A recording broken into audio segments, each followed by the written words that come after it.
Good morning, everyone. I'm Anne Marie Green with some breaking news this morning. Maryland Congressman Elijah Cummings has died. His office released a statement saying that he passed away at Johns Hopkins Hospital due to complications concerning long-standing health challenges. Representative Cummings was most recently the chair of the House Oversight Committee, one of the panels involved in the impeachment inquiry into the president. He has been battling some health issues since earlier this year and hasn't been available for a vote since early September. Cummings started serving in Congress in 1996. Born and raised in Baltimore, Cummings began his career of public service in the Maryland House of Delegates. Congressman Cummings was 68 years old. So CBS News political correspondent Ed O'Keefe is joining me on the phone to talk a little bit more about this. So Ed, first off, explain Cummings' career in Congress. Well, Anne Marie, he'd been a career public servant from the Baltimore area. His district encompasses most of the city and surrounding counties.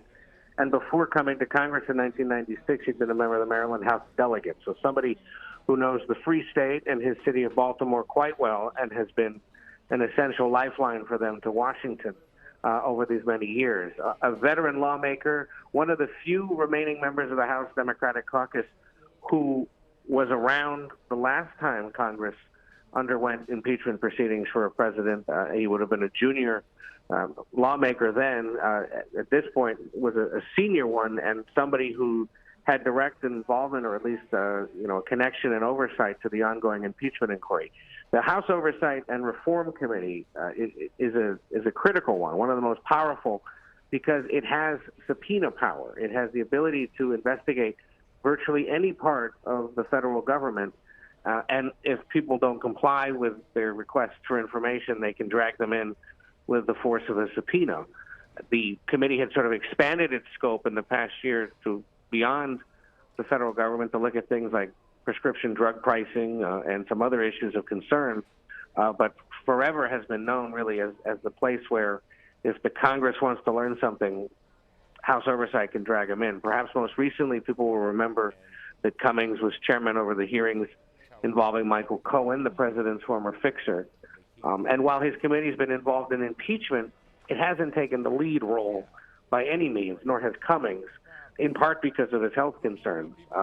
They've merely been using the committee, and I shouldn't say merely, but they've been critically using the committee's professional investigative staff and its subpoena power in order to compel the witnesses that have been coming to Congress over the last few weeks or so to show up, share the information, and learn more about what went on with the president. But Cummings, somebody who was quite familiar to reporters, certainly who cover Congress, a bit of a emotional and just morale-boosting member of the House Democratic Caucus, who always availed himself to reporters and was known to be a very collegial and friendly guy with members of both parties. Yeah, I recall maybe just a few months ago when the president tweeted out that tweet about the squad, saying that maybe they could go back where they came from.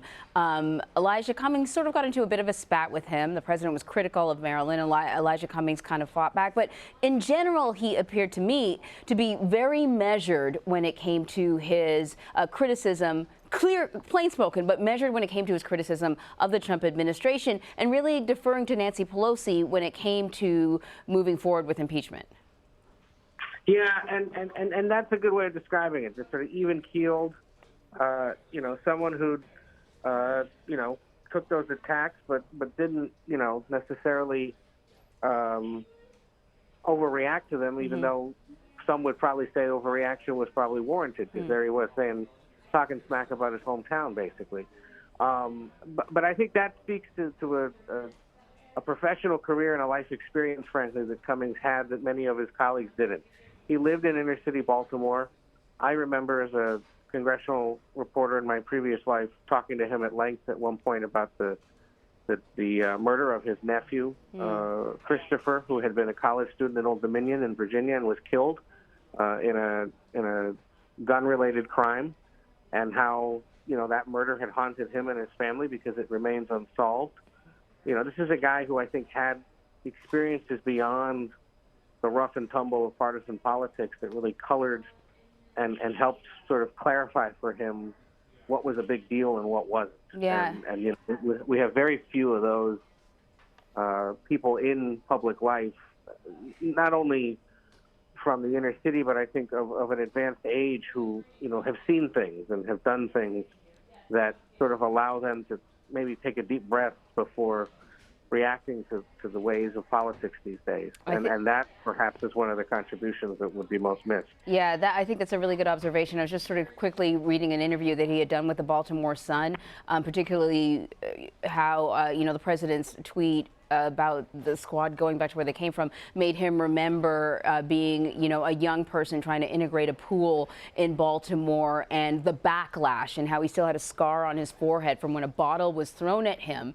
And in that interview, he said he often goes back to a book, and I'm going to sort of massacre the title a little bit, but the title had something to do with Don't Sweat the Small Stuff. And he talked about how it reminded him not to get sort of mired in these little political spats when what you're really trying to do is make this country a better place for the next generation. Exactly. And I think that's the kind of perspective that he brought to that incident over the summer with the president that outraged many and you know, obviously, as we recall, dominated news coverage for 3 or 4 days. Yeah.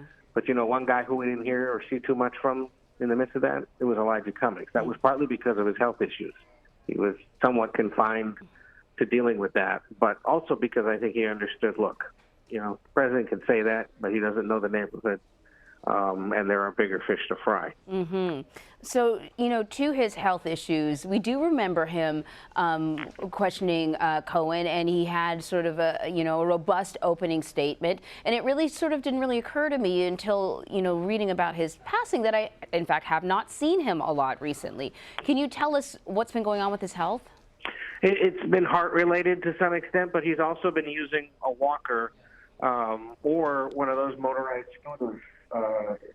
Really now, I think, for the past at least 3 years, because I can recall seeing him off and on, either in that scooter or using a walker. You know, a lot of this was heart-related, but his office hadn't always clarified what exactly was up. You know, I remember one morning he came in for Face the Nation to talk to Margaret Brennan, but clearly was, you know, struggling with his own health, his mobility, and then was very sensitive to being seen on camera, at least, in that scooter. He would often sort of stop it short of cameras and then get up and walk to the cameras and then walk back, but then use that scooter. That's partly because, you know, Capitol Hill is paved with marble hallways, and there's a lot of walking that gets done, and for anyone it could be a bit much. But you know, so he was sensitive to it. But yes, he had been dealing with this off and on for many years, and given his proximity to Washington, he had the advantage of being able to go home every day, essentially, if needed, because it's only about a 45-minute ride for him from Baltimore. But this was an issue. The testament to the Oversight Committee, though, is that it's the kind of operation that will continue to run in his absence, because it does have these professional, nonpartisan investigators on staff. Actually, they wouldn't be nonpartisan. They are Democratic or Republican, but they are known to be the best investigators on the Hill, and the kind that know the issues deeply and will be continued to be called upon over the course of the impeachment issue, certainly, as it plays out. So then, you know, what sort of impact do you think losing him will have? It'll be a morale blow to the House Democratic Caucus, because again, he was kind of one of those that you'd find at the sort of emotional center of it. He's the kind of guy that would be prone to stand up perhaps in a caucus meeting and say, hey, you know, we got to do this, and here's why, or the rest of you got to get it in line, things like that. But you know, again, and this isn't in any way meant to diminish his legacy or his role in all of this, given that the House Intelligence Committee, especially, and the Judiciary Committee, eventually will take the lead on the impeachment issue. From an immediate standpoint, there won't be much of a practical effect on the ongoing probe, but I think obviously Congress will likely pause here in the coming days to really reflect on him. The one thing, and I bet you we will hear more about this later today, that stands out in Cummings' more recent legacy is that he had a very close personal relationship with Congressman Mark Meadows, the Republican from North Carolina, who's the former head of the House Freedom Caucus and is very close with President Trump. They served together as the chairman and ranking member of the committee in one way or another over the last few years, and yet had developed a very close personal bond because, you know, that's how it should be, frankly, right? You should see counterparts working together. They talked about it extensively in various interviews, and Meadows said that, you know, he'd been struck by the friendship he developed with Cummings. He comes from, you know, part of North Carolina that does not look at all like Baltimore, and their politics are completely different.